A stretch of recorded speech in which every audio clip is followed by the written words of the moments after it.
તો કપડવંજ તાલુકાના ચીખલોડ ગામના તાજેતરમાં જ ફાગવેલ તાલુકામાં સમાવેશ કરવામાં આવ્યો છે। આ નિર્ણયના વિરોધમાં ચીખલોડ ગામના 50થી વધુ રહીશો ગામના પ્રવેશ દ્વાર નજીક પ્રતીક ઉપવાસ આંદોલન પર બેઠા છે।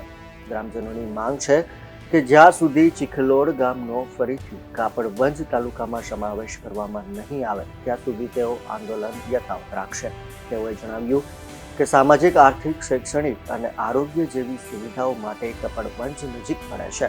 ગ્રામજનોના મતે કપડવંજ માટે વાહન વ્યવહારની યોગ્ય સુવિધા ઉપલબ્ધ છે, જ્યારે ફાગવેલ તરફ કોઈ સરળ વાહન વ્યવહારની વ્યવસ્થા પણ નથી। ત્યારે આ અંગે અગાઉ પ્રાંત અધિકારી, ધારાસભ્ય, સાંસદ સભ્ય અને જિલ્લા કલેક્ટરને આવેદનપત્ર પણ આપવામાં આવ્યા હતા, પરંતુ આજ દિવસ સુધી કોઈ યોગ્ય ન્યાય મળ્યો નથી।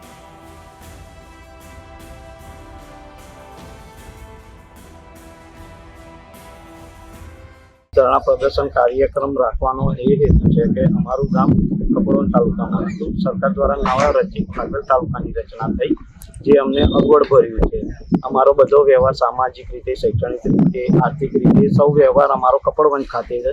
ફાગવેલ ખાતે કોઈ પણ પ્રકારનો વ્યવહાર નથી, આવવા જવા માટેનો પણ કોઈ વાહન વ્યવહાર નથી, જેને લઈને અમારી એ માંગણી છે કે અમને કપડવંજ તાલુકામાં જ યથાવત રાખવા, કેમ કે અમારા બાલ બચ્ચાને ભણાવવા માટે, ગણાવવા માટે પણ ત્યાં જવું પડતું હોય છે।